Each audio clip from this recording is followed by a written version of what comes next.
Welcome back to the Photaudiography podcast. I'm your host Luke, and today I'll be talking all about lens filters and hoods. I would first like to start out by talking about what lens hoods are used for. First, lens hoods are like a brim on a hat that blocks the sun out of your eyes. Lens hoods are the same idea as this. When a camera gets sun in its eyes, so to speak, lens flare can happen. Lens flare are dots caused by the sun hitting different elements of the lens. This is usually distracting from the subject of the photo, but can sometimes be used as an artistic touch on some photos. Lens hoods can also protect your lens from accidental damage. Since they stick out from the front of the lens, they can help protect the front elements of the lens in case they're bumped against anything. Lens hoods come in different styles, cylindrical or flower petal design. Both are good for getting the job done, and it normally depends on what type of lens you have to determine what type of hood it comes with.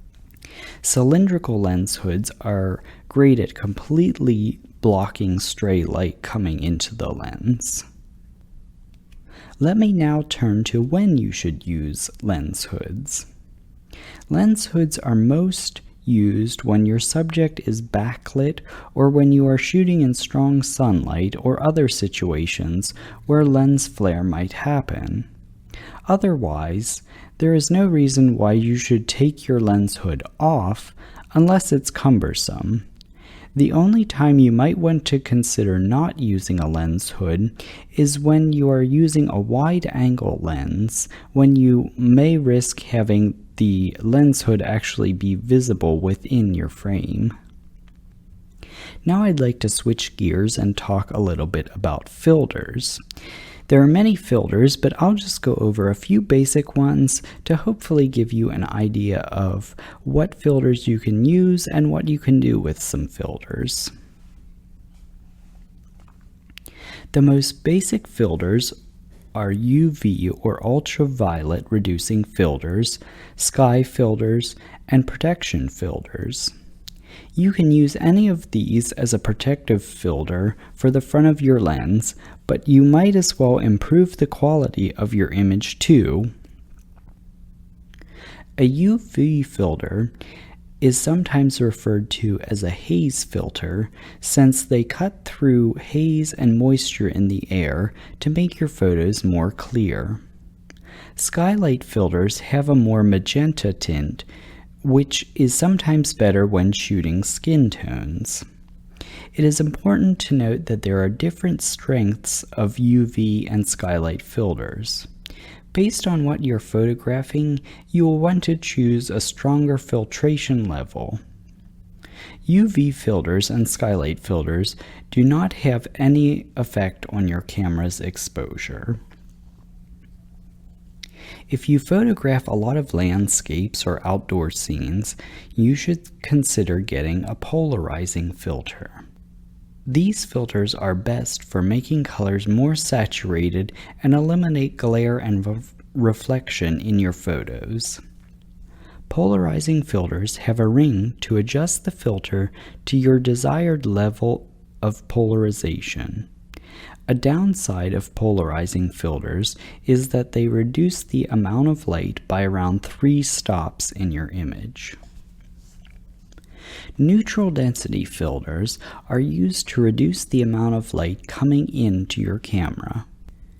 There are sometimes variable density filters where you can adjust the amount of light reduced by the filter. The use of these filters is mainly when you want to shoot with a wider aperture in a bright lighting condition. For example, if you want to take an outdoor portrait on a bright day, but you want to keep a shallow depth of field with a wide aperture, you may need to use a neutral density filter so that your image is not overexposed. Another example of when you would want to use a neutral density filter is when you want to use a slow shutter speed to capture movement in a brightly lit situation. For example, if you're shooting a waterfall and you want to show the movement of the water with a slower shutter speed, you may want to use a neutral density filter to avoid overexposing your image. Those are the three main filters I would like to talk about, but I will mention some others here briefly. Warming and cooling filters add yellow or blue to a scene to create a certain mood in a photo. Personally, I don't use these filters since a lot of time with digital photography, it's much easier to do this in post-production. Especially if you're shooting raw, you can adjust your white balance in post-production editing without loss of data in your photo. Other filters that are colored, red, green, yellow, blue, or other colors, are mostly used for black and white film photography. Again, in most cases with digital photography, it is easier to make adjustments in post-production editing rather than carrying around a lot of different kinds of filters. There are also types of filters that allow for prism and star-like patterns in your photos, as well as filters for close-ups and other types of specialized and creative photography. The last thing I would like to talk about is the price of filters. Even though filters may say they do the same thing compared to another, price differences can be considerable because of the construction of the filter and the quality of the glass used in the manufacturing process. I would recommend that if you're planning on spending a large chunk of money on your lens, you should do yourself a favor and not skimp out on paying for quality filters to go on the end of your quality lens.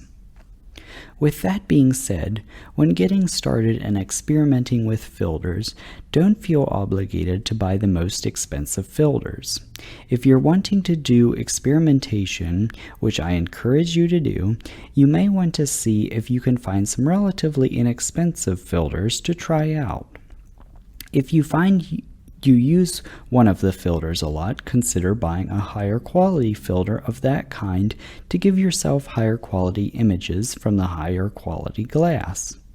Also, it is important to note that when buying filters, you need to pay attention to the diameter size of your lenses. To find this out, look for a 0 or an O with a line through it on your lens followed by a number. This indicates the millimeter diameter of your lens, such as 55, 67, etc. If you have multiple lenses and are wanting to get a filter, keep in mind that you will need a filter for each size lens, unless by chance your lenses are the same diameter, which I find is usually, of course, not the case. When you're getting filters for your lenses, think about what you use each lens for.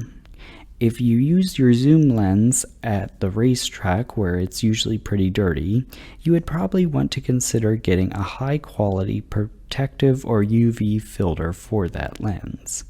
On the other hand, your lens that you might use in your studio for taking portraits, it's always kept in the studio where it isn't very dirty. You're the only one that's touching the camera while it's on a tripod. In this case, this lens would maybe not even need a protective filter on it because of the environment it's in. Hopefully these tips made using filters seem a little less intimidating and give you a little information. I encourage you to get out and try different filters and see what results you get. Alright, well I think that's all the bad advice I have for now, so I'll see you later, Shutterbugs.